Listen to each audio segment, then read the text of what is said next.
In the glittering halls of ancient Alexandria, where marble columns reached toward painted ceilings depicting gods and pharaohs in eternal embrace, a young woman learned that survival meant accepting the unthinkable. Her name was Arsinoe II, and her story reveals how absolute power corrupts not just individuals, but entire civilizations. This is the account of a princess who became a victim, then transformed into something far more dangerous than her oppressors ever imagined. When Alexander the Great died in 323 before the Common Era, his vast empire shattered like glass hitting stone, unleashing decades of warfare that would reshape the ancient world through rivers of blood and calculated betrayal.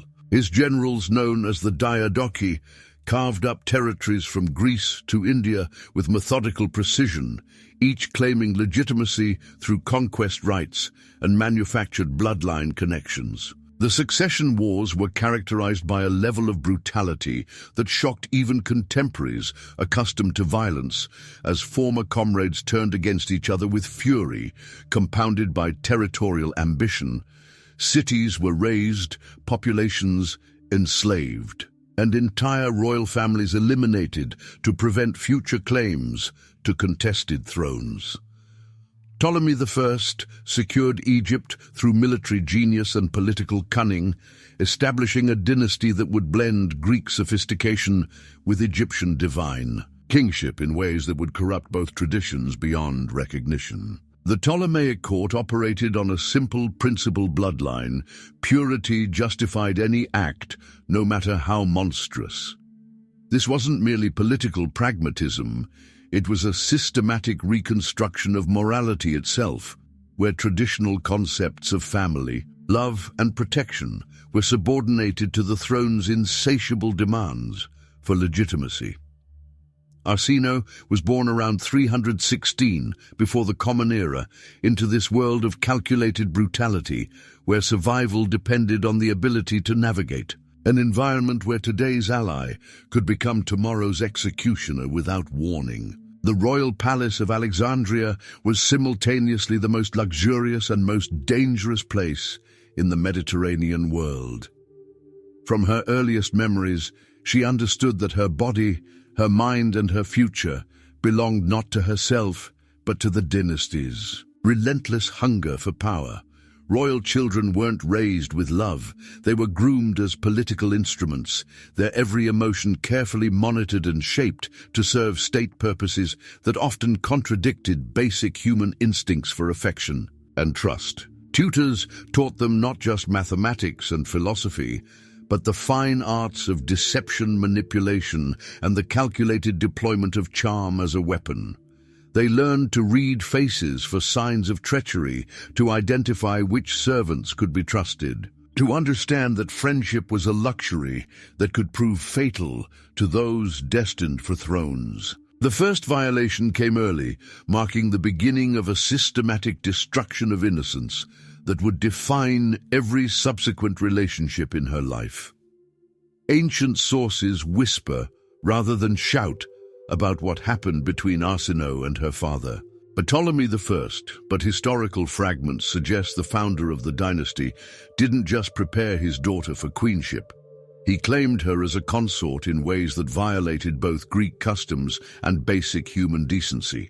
The practice wasn't entirely unprecedented in Egyptian tradition, where pharaohs sometimes married their daughters to consolidate divine authority. But for Arsinoe, this wasn't mythology. It was immediate personal reality that shattered whatever illusions she might have harbored about familial protection. The man who should have been her greatest protector became her first predator. Palace priests developed elaborate theological justifications for what was essentially institutionalized child abuse, drawing parallels between royal marriages and the mythological unions of Isis and Osiris, creating a framework where resistance to sexual exploitation became tantamount to blasphemy. The religious establishment's complicity taught her that institutions supposedly dedicated to justice could be corrupted to serve those in power. This early trauma shaped everything that followed. Arsinoe learned that authority figures could not be trusted, that family relationships were primarily tools of control, and that survival required the complete abandonment of conventional moral frameworks. The psychological impact created a personality that combined exceptional intelligence with complete moral flexibility, producing a ruler who could analyze political situations with crystalline clarity while remaining utterly indifferent to the human cost of her decisions. When political convenience demanded it, Arsinoe was married off to Lysimachus, an aging general who controlled Thrace and Macedonia through military genius and ruthless pragmatism. She was barely an adult, sent to a foreign court, where her value lay solely in cementing an alliance between her father's Egypt and her husband's territories. Lysimachus had survived the brutal succession wars by demonstrating exceptional skill in managing diverse populations and competing loyalties. His court operated according to principles that made even Ptolemaic Egypt seem relatively civilized, with political murders occurring with such regularity that courtiers developed elaborate protocols for protecting themselves against sudden accusations of treason. But Arsinoe proved to be an exceptionally quick student in the arts of survival and manipulation, demonstrating an intelligence that her traumatic upbringing had sharpened rather than dulled. She learned to speak multiple languages, fluently gathering intelligence that proved invaluable for understanding political opinion throughout the kingdom, while cultivating relationships with officials who might prove useful in future crises. Lysimachus had children from previous marriages, and his eldest son, Agathocles, stood to inherit the throne. For Arsinoe, this meant her own children would be relegated to secondary status, an unacceptable outcome for someone who had already sacrificed everything for power. Ancient historians strongly suggest she orchestrated Agathocles' downfall through a carefully orchestrated campaign of character assassination. She spent months identifying which courtiers harbored grievances against Agathocles, which generals resented his influence, which administrators feared his reforms. She cultivated relationships with these disaffected factions through subtle encouragement of their existing suspicions. She learned to plant ideas so skillfully that recipients believed they had originated the thoughts themselves. When Agathocles was finally executed for alleged treason, the court understood that a new power had emerged. The death of Lysimachus's heir triggered a cascade of revenge. When Seleucus I invaded and killed Lysimachus in the Battle of Corupedium in 281 before the Common Era, Arsinoe found herself a widow with small children in a collapsing realm, fleeing to Cassandreia, where she made what seemed like a logical alliance, marriage to her half-brother Ptolemy Ceraunus. But this decision revealed how thoroughly her early experiences had warped her judgment about trust and family. Ptolemy Ceraunus, once secure in his marriage to Arsinoe, systematically murdered her children in a display of calculated brutality that shocked even contemporaries accustomed to political violence. The murders weren't committed in passion. They were deliberate acts of state policy designed to consolidate power by removing alternative succession possibilities. One by one, he eliminated the sons she had borne to Lysimachus. The first child was accused of plotting rebellion and executed publicly. The second was poisoned during a feast. The youngest, barely old enough to walk, simply disappeared one night, his body never found. Arsinoe watched her children die with the forced composure expected of a queen, understanding that any display of grief would likely result in her own elimination. The experience completed her psychological transformation from victim to survivor, eliminating whatever maternal instincts or emotional attachments had survived her earlier experiences. The woman who emerged from this tragedy bore little resemblance. To the young princess who had once entertained fantasies about normal human connections, fleeing back to Egypt, Arsinoe found her homeland transformed. Her brother Ptolemy II had ascended to the throne, but his rule lacked the iron certainty that characterized successful dynasties. Egypt remained wealthy and culturally vibrant, but political stability required constant vigilance against internal conspiracies and external threats. Ptolemy II possessed considerable intellectual abilities and genuine interest in cultural advancement, but he lacked the ruthless pragmatism necessary for maintaining control in an era when weakness invited immediate exploitation. It was into this environment that Arsinoe arrived, no longer a victim seeking protection, but a calculating political operator who understood power's true nature. Her next move stunned even the jaded court of Alexandria. Arsinoe convinced Ptolemy II to divorce his existing wife and marry her instead. Sister marrying brother, the court rationalized this as divine precedent invoking the myth of Isis and Osiris. But everyone understood the real motivation. Arsinoe had learned that depending on others for protection led only to betrayal and death. By becoming co-ruler through marriage to her brother, she positioned herself as the power behind, and increasingly in front of, the throne. The marriage marked the beginning of Arsinoe's true reign. She didn't content herself with ceremonial duties, instead involving herself directly in military planning, diplomatic negotiations, and administrative policy. Her first priority involved neutralizing internal threats, beginning with the systematic elimination of anyone who remembered her past or questioned her authority. The previous Queen Arsinoe I vanished into exile in Upper Egypt, her children stripped of succession rights, her existence erased from official records.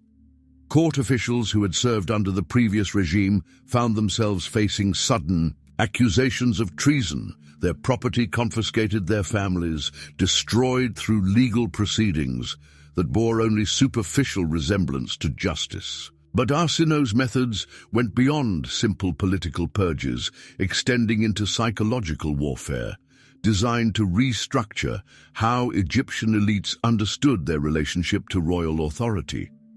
She instituted new court ceremonies that emphasized the divine nature of royal siblings' union, requiring nobles to participate in rituals that implicitly endorsed incestuous marriage as the highest expression of religious devotion. Resistance to these requirements became evidence of disloyalty to the gods themselves, creating a framework where opposition to her regime could be prosecuted as blasphemy rather than political disagreement. The psychological impact extended throughout society as ordinary Egyptians observed their traditional leaders embracing practices that previous generations would have considered abominations. But Arsinoe's most lasting crime wasn't any single murder or betrayal. It was the institutionalization of incest as royal policy, transforming what had begun as a desperate survival strategy into dynastic law that would govern Egyptian succession. For the next 3 centuries, she established the template that future Ptolemaic rulers would follow: siblings marrying siblings' parents, taking children as spouses, the royal bloodline becoming increasingly isolated from normal human society. The process evolved through careful propaganda campaigns that gradually normalized practices that would have horrified previous generations. She commissioned theological treatises explaining how royal incest strengthened rather than weakened the kingdom's spiritual foundations, drawing upon Egyptian creation myths and Greek philosophical concepts to justify behavior that contradicted basic human instincts. Palace theologians developed complex arguments about bloodline purity and divine authority that made sibling marriage religiously mandatory for those destined to rule as living gods on earth. She justified this practice through religious propaganda that presented herself and Ptolemy II as living gods, whose union blessed Egypt with divine favor, commissioning temples throughout the kingdom where priests offered daily sacrifices. To ensure the royal couple's fertility, the consequences became apparent within generations. The Ptolemaic dynasty, once renowned for its intellectual achievements, devolved into a succession of mentally unstable rulers prone to paranoia, violence, and increasingly erratic decision-making. Genetic damage from repeated inbreeding manifested as physical deformities, mental illness, and a general decline in the dynasty's capability to govern effectively. Arsinoe's influence extended beyond Egypt's borders through her aggressive foreign policy.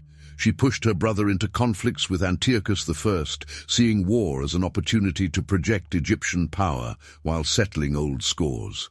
The First Syrian War, fought largely at her instigation between 274 and 271, before the Common Era brought temporary territorial gains, but established a pattern of expensive military campaigns that gradually drained Egypt's resources. Religious manipulation formed another pillar of her control.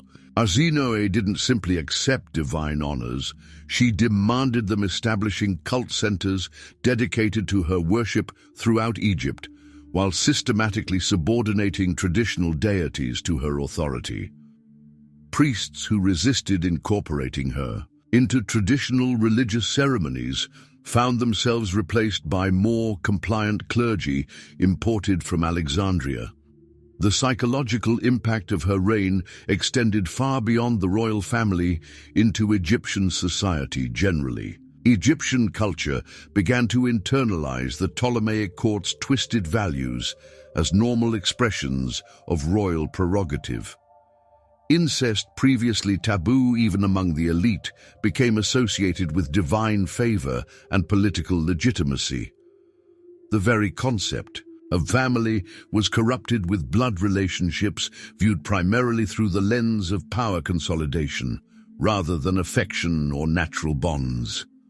Arsinoe's personal life during this period remains shrouded in mystery, but ancient sources hint at rituals and practices that went beyond even the flexible standards of Hellenistic royal courts. Some accounts describe nocturnal rites involving blood sacrifice and sexual rituals that allegedly strengthened her connection to primordial deities, while others suggest she experimented with magical practices designed to ensure her brother's continued loyalty.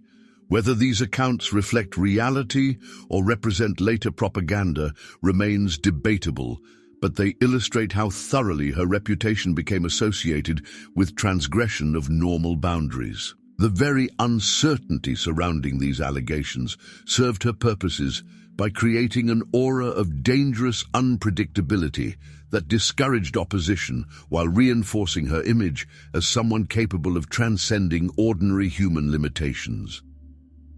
The economic consequences of her policies proved equally devastating in the long term.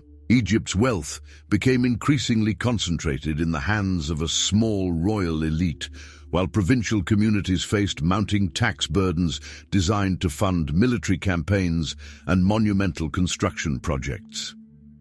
Arsinoe's demands for elaborate court ceremonies, costly architectural displays, and extensive religious festivals drained resources that might have been invested in infrastructure development. Perhaps most chillingly, Arsinoe appeared to feel no remorse for any of her actions. Ancient accounts describe her as supremely confident in her choices, viewing her rise to power as validation of her superior intelligence and divine favor. She had internalized the lesson that survival required the complete abandonment of conventional morality, and she applied this principle with ruthless consistency throughout her reign. Her death, around 270 before the Common Era, marked the end of an era, but not the end of her influence on Egyptian political culture. The Ptolemaic dynasty continued for nearly 3 more centuries, each generation more inbred and unstable than the last, following the pattern Arsinoe established of using family relationships as tools of political control, eliminating rivals through systematic violence and justifying atrocities through religious manipulation. Cleopatra VII, the last Ptolemaic ruler and perhaps the most famous member of the dynasty, was herself the product of generations of incestuous breeding, initiated by Arsinoe's example, carrying in her veins the accumulated genetic and psychological damage of centuries of institutionalized abuse, disguised as divine mandate. The intelligence and charisma that made Cleopatra a legendary figure couldn't overcome the fundamental weakness of a royal line that had spent centuries accumulating genetic and political damage through adherence to precedents established during Arsinoe's reign. The final Ptolemaic rulers exhibited increasingly severe symptoms of the genetic disorders that resulted from persistent inbreeding, physical deformities, mental instability, and a general inability to govern effectively that made them easy targets for Roman conquest. Their courts became theaters of paranoid violence, where siblings murdered siblings with such regularity that stability became impossible, while their inability to produce healthy heirs created succession crises that weakened Egypt's international position and made Roman intervention inevitable. When Roman legions finally conquered Egypt in 30 before the Common Era, they inherited a kingdom whose ruling class had been systematically destroying itself for over 2 centuries, following patterns of behavior that traced directly back to precedents established by a traumatized woman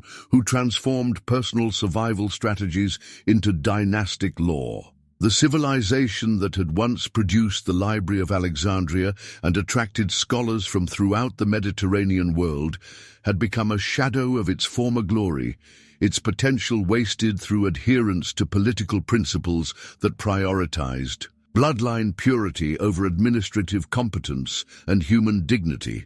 The tragedy extends beyond Egypt itself, as Arsinoe's example influenced royal behavior throughout the Hellenistic world, where other dynasties began adopting similar practices. In imitation of Egyptian divine kingship, the Seleucid Empire, the Antigonid Kingdom of Macedonia, and various minor Greek principalities all experimented with incestuous marriages as methods of consolidating power, creating a cascade of genetic and political damage that contributed to the overall weakness of Greek civilization in the face of Roman expansion. Modern historians struggle to assess Arsinoe's legacy, objectively recognizing both her remarkable achievements and their terrible costs. She demonstrated exceptional resilience and political intelligence, transforming herself from victim to supreme ruler in a world that offered women few opportunities for independent power, while her administrative capabilities and strategic thinking rivaled those of any contemporary male ruler.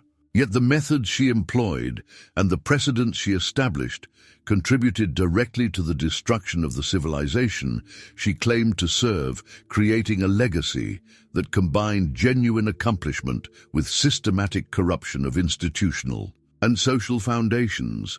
Her story serves as a timeless warning about the true cost of absolute power and the danger of allowing traumatized individuals to reshape society in their own damaged image, while illustrating how personal pathology can become state policy when unchecked by institutional constraints or moral accountability. The woman who began as a victim of abuse became an architect of civilizational decline, proving that survival at any cost ultimately costs everything worth preserving.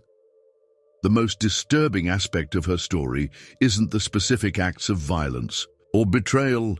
Ancient history contains countless examples of both, but rather the systematic way she corrupted the institutions and values that held society together. By normalizing incest, political murder, and the complete subordination of human relationships to power considerations, she helped create a culture that ultimately consumed itself. Arsinoe II represents the dark side of human adaptability. Faced with impossible circumstances, she developed survival strategies that initially served her well, but ultimately poisoned everything she touched. Her transformation from victim to perpetrator illustrates how trauma can become a tool of oppression when power replaces healing as the primary goal, while her success in reshaping an entire civilization, according to her damaged psychology, reveals the danger of allowing traumatized individuals to rise to positions where their personal pathologies can become state policy.